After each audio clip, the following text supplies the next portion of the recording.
That is to say, the moment you seek for some spiritual attainment, which is becoming a Buddha, becoming awakened, becoming released, getting in there, you've already served notice upon your creditors. So that somehow or other you find that you have to do it without intending to do it. And that is a double bind, which you impose upon yourself when you say, I must find a way of doing this spontaneously. That's the old basic double bind. You must be spontaneous. You are commanded, or you command yourself to do something which is acceptable only if it happens spontaneously. Then you think about that and say, well, what a fix that is.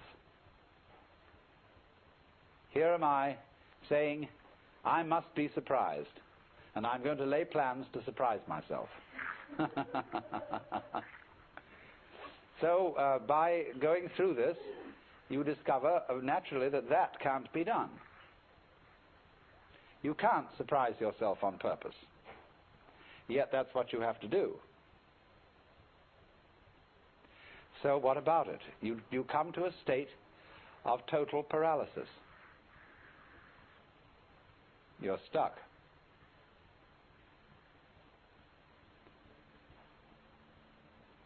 The one thing that is terribly important to be done can't be done. It has to happen. It really does if you're earnest about this. You want to get out of the trap. But you can't do anything about it, either actively or passively. But then as you begin to see what you are doing all the time, you notice a very odd fact, which is that you can't help being spontaneous. If I say to you, good morning, and you say good morning, what is that? Did you plan this answer? Did you make preparations to grow your hair?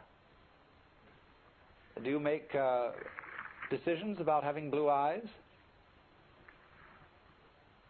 You see, about breathing? Is this all planned? About beating your heart? And what about your thinking?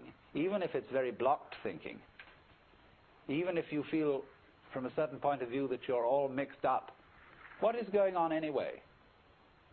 You see, you can't stop it.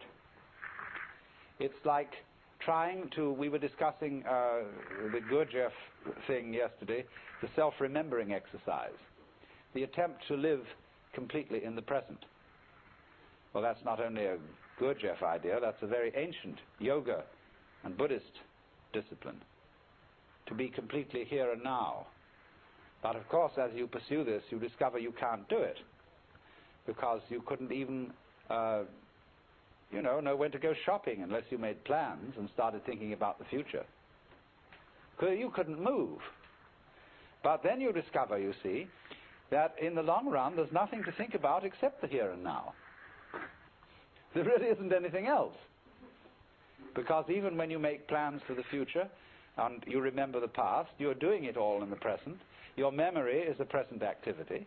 There's no way of not being self-remembering and having presence of mind. So when you discover that, there's nothing left to you but to have a good laugh.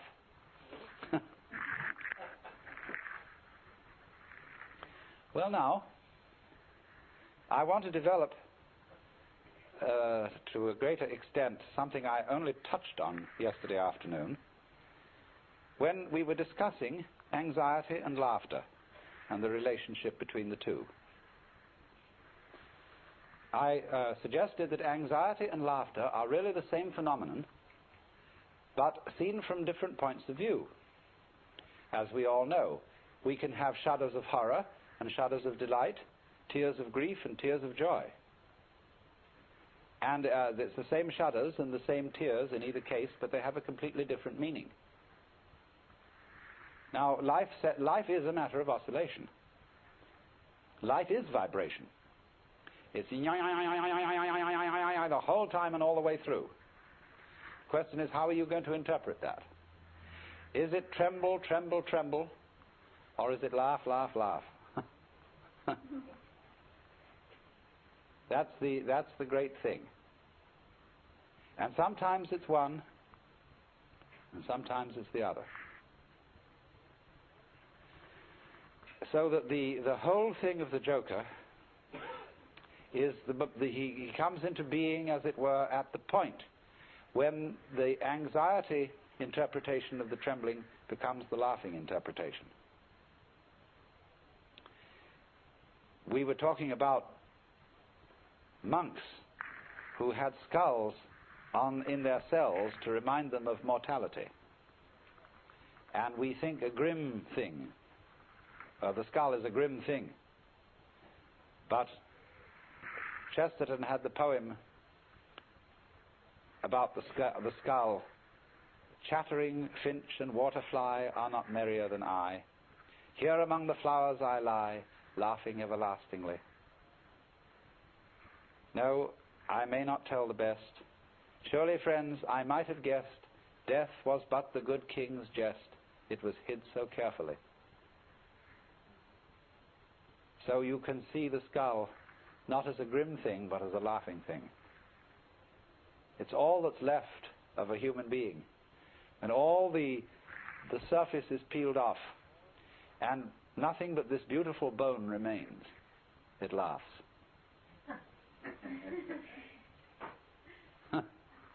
Now why? What is it about death being a jest?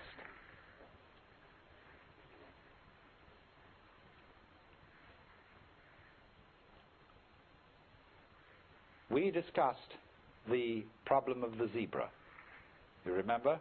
Whether a zebra is a yellow horse with black stripes or a black horse with yellow stripes. And of course, you can see it either way. And you can argue till all is blue about which side is right. And let's suppose that a black horse is a horse of ill omen, even though striped with yellow. And a yellow horse, a horse of joy and good omen, even though striped with black. This is our eternal problem. We are in the state of egocentric consciousness, firmly convinced that death is a threat. We are so convinced of this, even though individuals may say, well, I'm not really afraid of death. What I'm afraid of is dying in an unpleasant way. Nevertheless, since almost all moralists and people concerned with ethics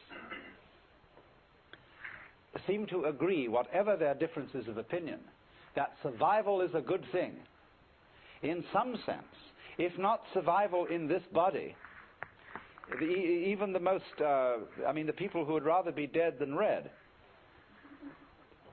firmly believe that that is true because they believe there is a hereafter where they can go and where they can be rewarded for the courageous stand against evil which they have taken. You see? So that's still some kind of insistence on the value of survival. And we all cling to this idea of survival with tremendous passion. But we have been fooled, because survival is an important ideal only so long as you have bothering you the bugbear of death, that the world might stop altogether, and that your death, so far as you are concerned, is curtains forever. And that is really the bogey. You see, that's all very well to rationalize and say, no, it's not death I'm afraid of, it's the pains of death. But if you think about it deeply, there are several stages in thinking about it deeply. The first stage is the real horrors of endless night, of the futility of the whole conception that one's own life, or indeed the whole life of the cosmos, might be nothing but a flash, and beyond that, nothing. Nothing, nothing, in all directions. When, for example, we think of the physicist's idea that the universe is running down, that all energy is seeking a stable state. Supposing, for example, to give an illustration of what they mean, I have a jar of black pepper and a jar of salt, and I pour them together into another jar, and I can see the white salt and the black pepper fairly well delineated. Then I start shaking the jar, and slowly, slowly, slowly the black and the white disappear into a grey. That can never be sorted out again into black and white. In this sort of way, as things go on, the universe, they say, it tends to attain a stable state, to run down, run down, run down, until that's the end. And nobody knows how it could possibly start all over again. But I always say, and I feel it in a sort of funny, intuitive way, that what happened once can happen again. If this world started at some time, supposing there was a colossal explosion which set all these galaxies flying out, then what existed before that explosion must surely have been something like the stable state to which we shall run down in the end. And if it went bang once, there's absolutely no reason why it shouldn't go bang again. I suppose there are temperaments in logic. I have a temperament whereby I just cannot, it seems to me absolutely basic that what happened once can happen again. But there are other people who so cherish the unique that they can conceive the idea of something like existence happening only once. But you see, something that happens only once doesn't happen at all. What happens if a given sound consists of only one vibration? What is the upcrest of a wave apart from the downcrest? Can you conceive that? That's the same koan as what is the sound of one hand.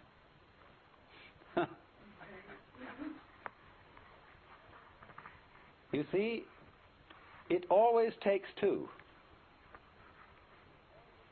You can't have a purely left-sided person.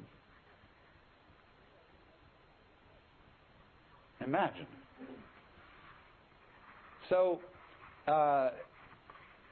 in this way, just as you can't have just one vibration, it's like the saying, the greatest strength of mind is to eat one peanut. and so it can hardly be done. So there isn't just one vibration. And a dit but no da sort of thing. You have to have it do more. So in just the same way, when you magnify this principle, there isn't just one cosmos, or one big explosion that starts and stops. All stopping implies starting. Someone just wrote to me, we haven't parted because we never met.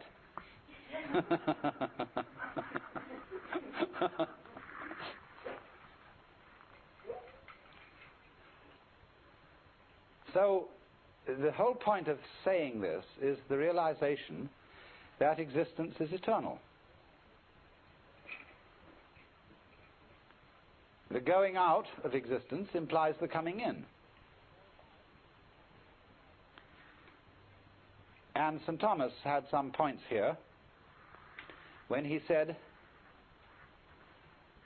there could never have been a time when there was not being, because if there had been a time when there was nothing in nothing to produce something. But he didn't quite have the point, because what he didn't see was that nothing is productive in the sense that you can't have nothing without something. They go together. And all this thing is an argument, again, about whether the zebra is yellow striped black or black striped yellow. And what we see is that the black and the yellow, the darkness and the light, are simply two phases of the same. And that realization is exactly what transforms anxiety into laughter. Suddenly to see that you just, after all this anxiety, that you don't have anything to worry about.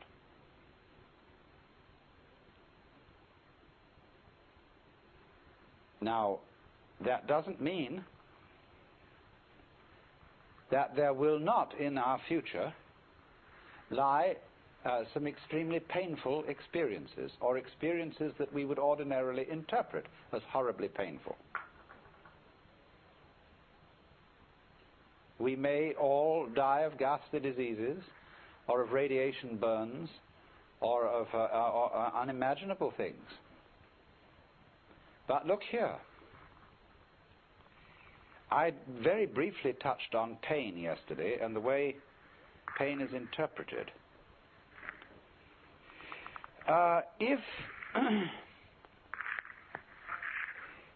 If you interpret pain as something that is destroying you and is going in the direction of total death,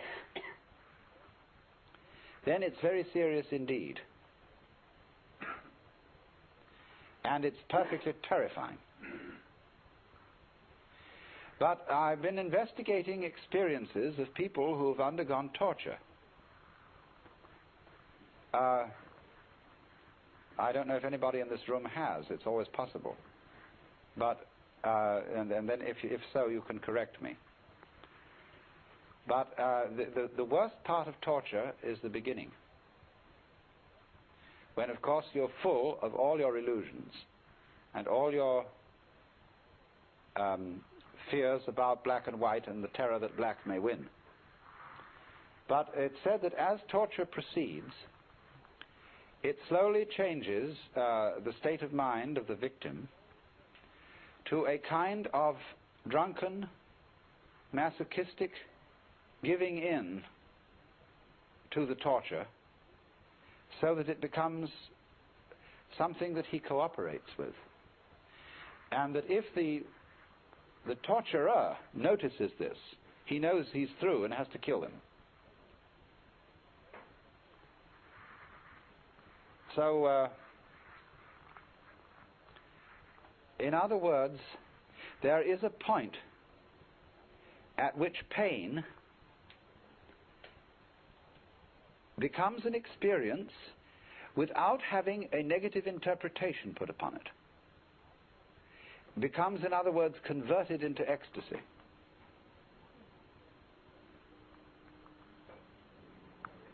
It simply becomes, you see, a way of going through extraordinarily far out sensations which have no meaning. If they have meaning, the meaning of threat, the meaning of death looming at the end, and you know this is the tearing apart and the destruction of you, then you see it is absolutely horrendous. But if it has no meaning at all, just transpose yourself into another dimension to illustrate it, because what the dimension I'm talking about is a very tough one. But let's go back to a simpler one. Let's take sounds. Now, if you lie down and listen to all the goings-on in this area, and you will hear planes moving and cars and foghorns and all kinds of crazy sounds, you see, people this way and that, so on. And you can listen to that and find it very interesting, very beautiful. But if someone were to do what John Cage does and put you in a concert hall with the expectation of hearing music, and by having a purely silent playing of the piano compel you instead to listen to all the sounds going on around you, you would be shocked and feel that some kind of an avant-garde hoax had been perpetrated. You see, it depends on the set, on the way you approach the experience. Now, you can listen to sounds that are ordinarily considered unpleasant in a totally unprejudiced way. You can listen to discordant musical noises and find them extremely interesting if you listen carefully enough. You can listen to a squalling brat and find it musical. That this child, I'll never forget waking up one morning and listening to a child whining. The child wasn't saying anything. There were no words in it. It was just a plaint. And it wasn't exactly crying. It was a kind of...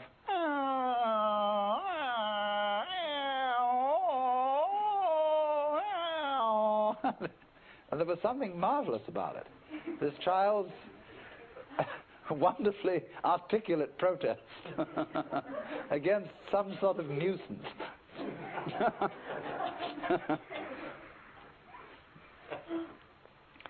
And so, listening into those things without interpreting them, listening to one's own interior frustration and pain in the same way, without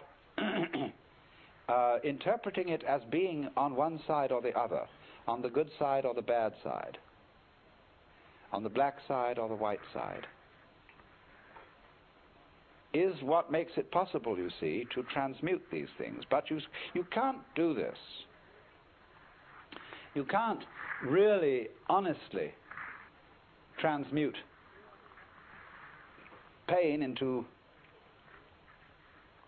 a form of play, a form of weird, far-out sensations that are basically just that. So long as you fail to see the inner unity of the opposites, so long as you fall for the idea that you are nothing more than this particular life, than this particular ego, which came from nowhere and is going nowhere. While you remain under that illusion, you see, you first of all, you don't see your identity with everything else that exists.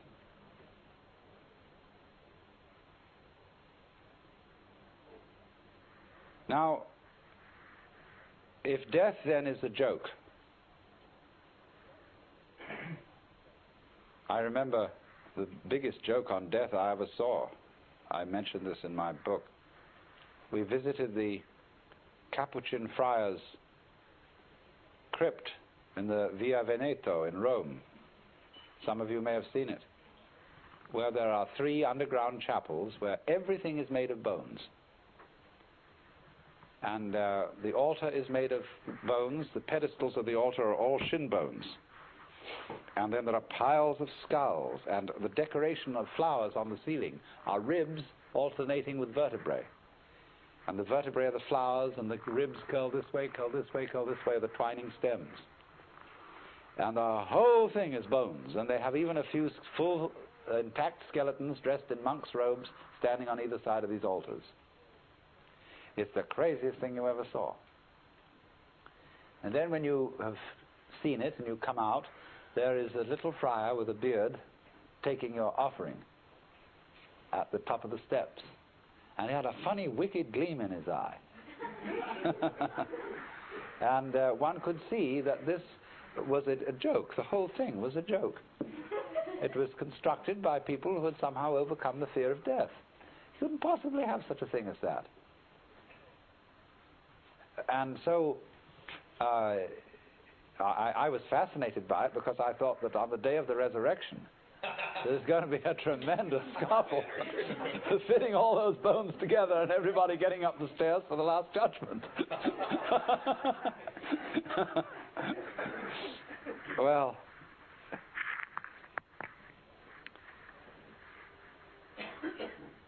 so if it is seen that death is the jest, but the question is, you see, we are so tormented by the bugbear of it being the real end, by the imagination of the possibility of being in the dark forever.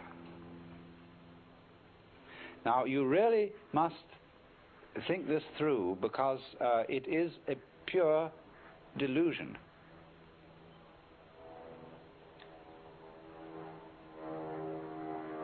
If you think, first of all, seriously about annihilation of consciousness, you will realize that annihilation of consciousness couldn't possibly be an experience. But being in the dark forever could be an experience. I mean, supposing you were buried alive and somehow you were immortal, but you had to stay shut up in a tomb for always and always and always. That would be pretty grim. But the annihilation of consciousness is not an experience at all. There isn't anything there to be afraid of. So if that's what's going to happen, there's nothing to worry about, I assure you. But on the other hand, if you think about it longer, about a state of eternal, just not being at all, you know, you realize that nature abhors a vacuum.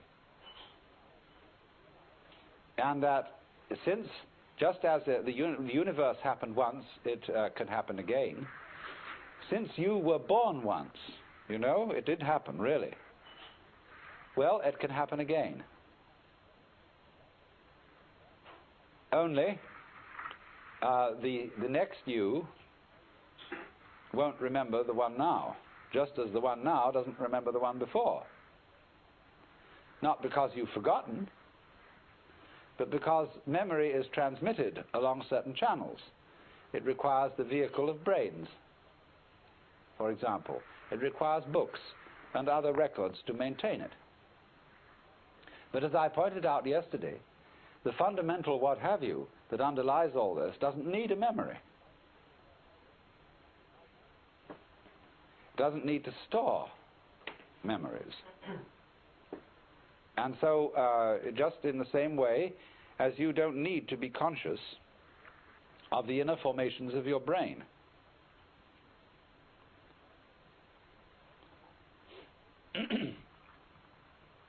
Also, I mean, here I'm talking speculatively.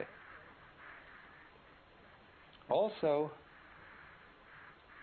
there are curious connections where we don't see any. That is to say, the interval between events is not insignificant. Just as you don't hear melody unless you hear the interval between tones. It's the interval that counts. So in the same way, blank intervals between successive manifestations of the universe, and blank intervals between your forgetting who you are altogether and dying, and someone suddenly becoming a baby. The blank intervals are not insignificant. Every painter knows, every architect knows, that the space around an object or inside an object is just as important as the object. That, again, is the fact. If you don't notice the importance of intervals and you don't notice the importance of space, it is as if you had settled on the carpet here for the black design being the thing and the white background as having no significance.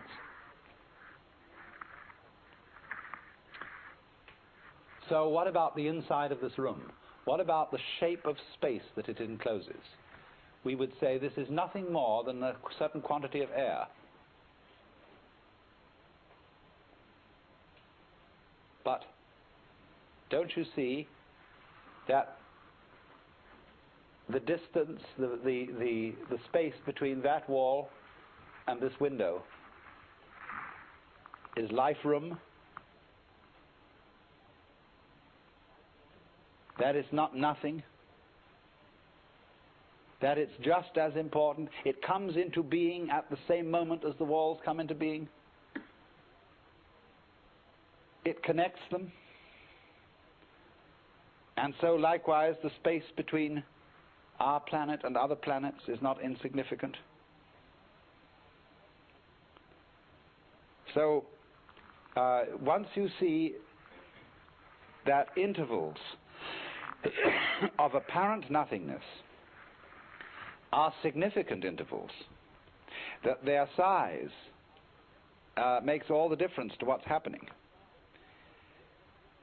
When the intervals between dits are short, the note is high. When the intervals between the dits are long, the note is low or large, the high being little. See, why do we say high and low as distinct from little and big? Big instruments make big noises, little instruments make tiny noises. But at any rate, it's the interval that's important. So then, once you see the importance of the interval, you have seen that the white is as important as the black, or the other way round if you want to change your analogy. Do you see how you can switch these analogies? In one case, the white can be the nothing, the unimportant, whereas the black is the mark somebody made with a crayon. Or the other way round, the black can be the darkness, and the white is the flash of lightning that appears in the darkness. Change your analogy. It's like saying, once we used to say about high matters, high matters, lofty thoughts.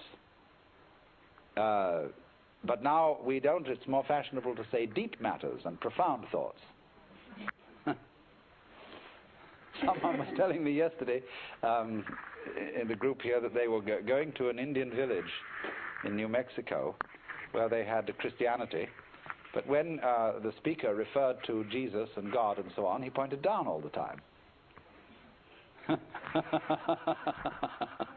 Because, you see, he felt that things grew up like this from below. Whereas, of course, the ancient cults out of which the Jewish and Christian religions grew had the idea that the life of the sun and the rain came down from the heavens and fertilized the feminine earth, which then responded. But these things keep changing because you can keep switching your point of view. You can see the black as the design against the white background, and the white as the design against the black background, and you can flip back and forth, back and forth, back and forth. And the more you do that, the more you realize that the pairs go together. Anxiety is the state of trying not to flip. All life is flipping. It's called, its flip-floppability is the condition of life, this way and that way. When you're trying to resist flip-floppability, you're anxious. You see? When you push against it, it throbs in a way that you interpret as fear. And all rigid personalities, people who can't swing, who have no movement in their hips, as it were, psychologically, they are resisting flip-floppability. But when you understand flip-floppability, and that this is the way things are, then you laugh, because that is the big flip-flop.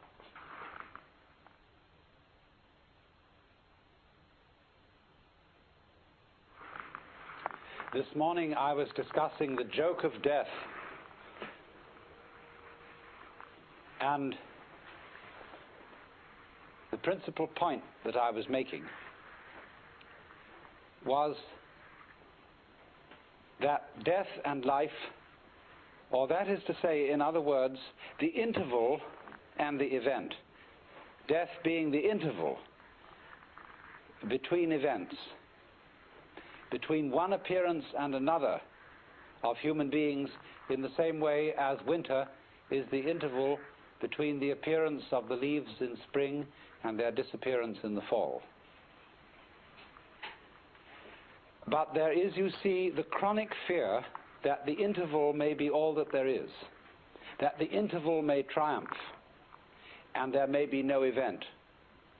And I was trying to show you that there is a polarity between the event and the interval between events, in such a way that you can no more have the one without the other than you can have the crest of the wave without the trough.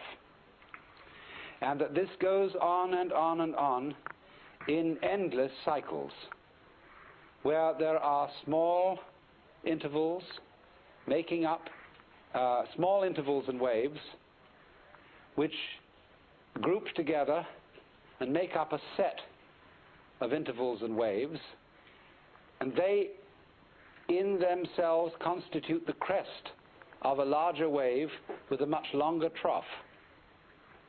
And then again there comes the group of intervals and waves on a short rhythm. And that this thing that goes like, you see, like this, you see, that this thing in its turn is the crest of a still greater wave, and that the nature of being is that this is the scheme of things. But the joke about it, what makes it exciting, is the constant anticipation that there might not be anything again after the interval, that it might all come to an end. And the real problem, in order to turn death into a joke, that is to say, suddenly to recover from this terrible anxiety that it might be finished, and then transmute the vibration trembling of anxiety into laughter. It is the same thing. Only the trembling of laughter is the trembling of anxiety seen from a different point of view. Now, what are the things that are obstacles to our being able to see that? It's almost as if life were itself a guru. And you know how gurus throw out tests to their students to see if they can pass these various initiations, all of which require nerve in the face of some formidable obstacle. All fairy stories are full of this. And so life itself throws out all kinds of reasons for supposing that we are faced with something